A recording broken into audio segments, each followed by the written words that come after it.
Salut à tous les amis, j'espère que vous allez bien. On se retrouve dans cette nouvelle vidéo où je vais vous partager mes analyses Ligue 1 pour ce week-end. Juste avant de démarrer cette vidéo, je fais un petit récap les amis. On a fait un 3 sur 4 sur la dernière vidéo, donc j'espère que vous avez encaissé. Sachez que mon pronostic personnel, c'était une qualification de la Roma. On est plutôt bien lancé parce que la Roma a été chercher un bon match nul du côté de Leicester. Et on aura le match retour donc qui sera jeudi. N'oubliez pas de rejoindre le canal Telegram car il y aura d'autres opportunités comme ça ce week-end.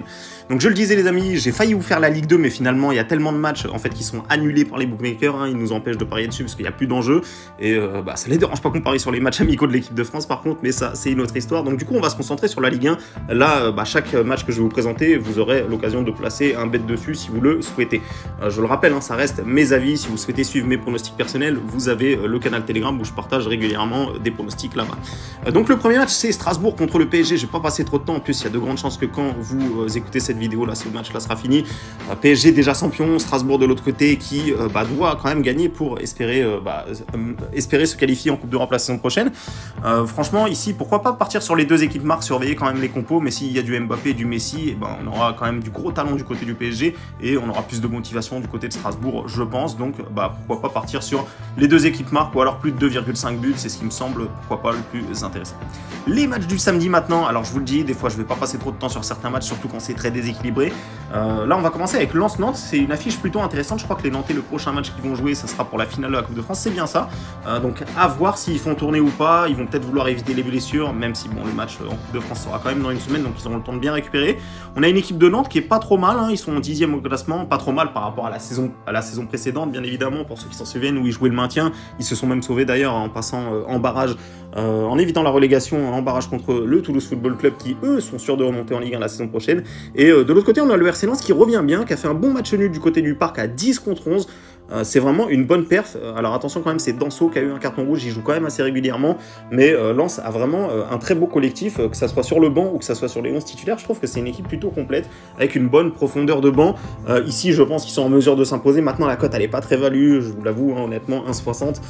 On ne sait jamais, les Nantais seraient capables de faire un match nul. Hein. On sait que Comboiré a tendance à embêter les grosses équipes, justement. Donc, ici, moi, je vous donne Lens, mais franchement, sans grande conviction. On va le voir par la suite, il y aura de meilleures opportunités. On va passer maintenant au match Rennes-Saint-Etienne. Là aussi, c'est déséquilibré, les amis. On a une équipe de Rennes qui est vraiment très performante, notamment à domicile, où ils ont perdu très peu de matchs. D'ailleurs, ils en ont gagné énormément. Et on a une équipe de Saint-Etienne qui, à l'extérieur, est pas flamboyante ces derniers temps. Mais en tout cas, ils essayent de faire ce qu'ils peuvent avec l'effectif qu'ils ont. On se souvient qu'au match aller, il y avait une énorme raclée pour le Stade Rennais qui était parti gagner 5-0 du côté de l'AS Saint-Etienne. Honnêtement, je pense que Rennes va encore une fois s'imposer. Mais je pense pas qu'ils vont leur mettre une raclée comme lors du match aller. Même si Rennes, on le sait, hein, à domicile, ils sont capables d'en mettre pas mal. On a vu contre Lorient 5-0, contre Metz 6-1. Mais cette fois, je pense qu'ils gagneront, mais pas aussi facilement que ce que beaucoup de gens attendent. Donc voilà, Rennes, côté 1,31, c'est pas très valu, mais en tout cas, c'est ce que je vois sur ce match-là. On va passer maintenant au match du dimanche, les amis. On aura l'Estac de Troyes qui va recevoir le LOSC. Troyes qui fait vraiment une bonne saison puisqu'ils sont quand même plus souvent hors des bases, hors des places relégables plutôt que dedans. Donc franchement, ça serait un petit peu terrible pour eux s'ils venaient à être relégués parce que la plupart de la saison, ils l'ont passé quand même en dehors de cette zone rouge. Donc cette fois-ci, ils vont recevoir le LOSC qui au final a gagné le dernier match dans les dernières minutes contre Strasbourg. C'était pas évident. Strasbourg qui est quand même une très très bonne équipe cette saison. Juste avant, ils étaient quand même un petit peu sur un petit coup d'arrêt. Je pense que les victoires appellent les victoires. Honnêtement, Lille, là, ils ne peuvent viser d'autre chose que 4 matchs, 4 victoires. Hein. Ça sera de toute façon très compliqué, voire même impossible d'aller chercher une place européenne. Mais sait-on jamais, hein. Je rappelle que si Nice venait à remporter la Coupe de France, ça libérerait une place de plus pour les Coupes d'Europe. Donc la 6e place deviendrait qualificative normalement. Donc pourquoi pas Lille qui s'impose. En plus, la cote est de 12, c'est plutôt intéressant. On va passer maintenant au match Brest contre Clermont. Les Clermontois qui sont toujours quand même privés de pas mal de joueurs, hein, notamment Outonji qui est le défenseur principal, Berthomier, Hamel, etc. Bon, il y a quand même un joueur qui revient bien en ce moment, c'est Mohamed Bayo. Alors je sais pas si... Oui, il a marqué au dernier match, donc attention, il revient bien. Ça fait 2 fois d'affilée, je crois qu'il marque, c'est ça. Il avait marqué le but de la victoire contre 3. Une équipe de Clermont qui se bat, qui revient bien, qui est sur 3 matchs sans défaite. C'est plutôt cohérent ce qu'ils font. De l'autre côté, on a une équipe de Brest qui est sur 2 victoires d'affilée, et pas des moindres hein, quand même, contre Lyon qui joue quelque chose, et contre Metz qui joue aussi quelque chose. chose. Et en plus, c'était à Metz, donc pas évident non plus. On sait que les Messins, en plus, c'était un peu le match de la dernière chance pour eux. Néanmoins, là, on va quand même arriver à un moment donné où Brest, j'ai peur qu'il y ait un petit relâchement dans l'effectif, étant donné qu'ils sont vraiment dans le ventre mou, ils peuvent vraiment plus espérer grand-chose. Même finir dans les 10 premiers, ça semble compliqué, étant donné qu'ils ont 5 points de retard sur le FC Nantes. Donc, moi, je me méfie, enfin, je me demande vraiment si Brest sera motivé pour jouer ce match. On sait que ce sera à domicile, donc voilà, il y aura quand même la motivation de jouer à domicile devant le public. Mais je me méfie quand même de ce genre d'affiche où les équipes n'ont plus grand-chose à jouer, notamment Brest. Clermont a vraiment quelque chose à jouer. Je vais plutôt vous donner, du coup, la victoire de Clermont, remboursé si nul, qui devrait plutôt être intéressante. Ça devrait vous faire une cote à 2,20 par là. Et je pense que le Clermontois, s'il y a un match qu'ils sont en mesure d'aller chercher, c'est clairement ici. D'ailleurs, je crois qu'ils auront un calendrier un peu compliqué. Ouais, réception de Montpellier, déplacement à Strasbourg, réception de Lyon. Donc, il faut vraiment prendre celui-là pour les Clermontois, même si ça sera compliqué, parce que, comme je le dis d'ailleurs, je crois qu'ils ont eu du carton rouge au dernier match. En tout cas, il me semble qu'ils ont quelques joueurs suspendus, mais je pense qu'ils sont en mesure de le faire. On va passer maintenant au match Lorient contre Reims. Reims, très bonne équipe, même s'ils ont perdu le dernier match contre Marseille. C'est une équipe qui reste difficile à bouger. Lorient, c'est une équipe qui joue à domicile. On voit que Lorient a gagné les 3 dernières confrontations, donc ça sera quand même assez important pour la confiance. Lorient a quand même besoin de gagner, parce que même s'ils sont 15e, eh bien, ils peuvent rapidement se retrouver en danger.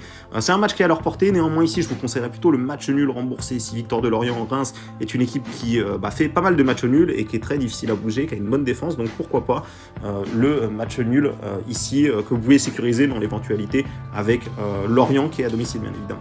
Monaco contre Angers, maintenant là on va avoir de la petite cote, 1,36 pour Monaco. Évidemment, je m'attends à une victoire monégasque, qui sont tellement forts en ce moment. On les a joués d'ailleurs au dernier match contre Saint-Etienne, où il y avait eu une petite interruption de match, et on a vu que ça n'a pas posé de soucis. Monaco, on a même replanté un après l'interruption. Vraiment, c'est une équipe de Monaco concentrée, et honnêtement, pour moi, ce sont les favoris pour finir 3e. Même si pour l'instant ils sont toujours derrière Rennes, pour moi je les vois franchement très très forts. D'ailleurs, ils auront un calendrier qui sera pas si évident que ça en réalité, puisqu'il y aura ce petit match à Lille, il y aura ce petit match à Lens. Donc ici c'est une victoire obligatoire des Monégasques. 1,36 c'est faible, moi je le jouerai pas, mais c'est ce que je vois. Et, on peut pourquoi pas aussi aller chercher du Monaco par 2 buts ou plus. Je pense qu'à domicile ils en sont capables. Montpellier-Metz, ici je pense que Montpellier va l'emporter enfin face à Metz qui est vraiment résigné. Il n'y a plus d'espoir, à chaque fois on se dit est-ce qu'ils vont réagir, et finalement ils ne réagissent pas. Et cette fois-ci, s'ils perdent, il me semble qu'ils seront peut-être officiellement relégués. Donc à voir, mais en tout cas pour moi, Metz a clairement lâché. Et je ne vois pas comment ils peuvent aller réagir, même face à Montpellier qui n'a aucun enjeu, si ce n'est de faire plaisir à son public à domicile. Bordeaux-Nice, là aussi, je vous dis cash, je pense que les Niçois, ils sont repartis sur une série. Ça fait un moment quand même qui sont un petit peu à la traîne, qui font des matchs un petit peu poussifs où ils gagnent dans les dernières secondes. Cette fois-ci, je pense que ça peut repartir face à Bordeaux, qui est quand même catastrophique en défense. Ils viennent d'en reprendre 5 du côté de Nantes. Honnêtement, c'est clairement le match pour les Niçois. Il y a la finale de Coupe de France qui arrive, comme je le disais, mais là, Nice aussi, il y a aussi un objectif qui est très important, c'est le championnat, et c'est surtout un match qui est largement à leur portée. Et en plus, la cote de Nice est plutôt intéressante, les amis. 1,97, ça pour le coup, je trouve que c'est pas mal valu. Et le dernier match, l'Olympico Marseille, qui a fait un match très impressionnant contre le Feyenoord Rotterdam. Ils sont repartis de là-bas avec la défaite néanmoins, mais finalement c'est une petite défaite, donc rien n'est fini pour le match retour. La grande question que je me pose, c'est est-ce que les Marseillais vont-ils effectuer un petit turnover sur ce match-là? On sait qu'au classement, ils ont quand même une avance qui est plutôt confortable, avec 6 points d'avance sur le 3e, le Stade Rennais. Donc voilà, ils peuvent se permettre un faux pas, même peut-être, voire même plusieurs. Et vraiment, il faut qu'ils se qualifient en finale de cette Conference League, parce que tout simplement, ça ferait un trophée pour l'OM, et surtout ça ferait un trophée européen, et ils courent après depuis un petit moment quand même. Donc je pense que l'OM, vraiment, le match le plus important et celui qu'il faut vraiment qu'ils gagnent, c'est contre le Feyenoord Rotterdam. Je pense que personne ne leur en voudra s'ils perdent ce match-là, ils finiront quand même 2e au championnat. Donc voilà, à voir si l'OM fait tourner, mais je pense que Lyon, du coup, en fonction des équipes qui seront alignées, je pense que Lyon a un beau petit coup à faire. Même s'ils sont 8e, mais aussi ça va être très compliqué pour eux d'aller chercher quelque chose, mais sait-on jamais, je le rappelle, il y a cette 6e place qui peut être qualificative, il n'y a que 4 points de retard. Si Lyon fait un sans faute, pourquoi pas aller chercher une place européenne.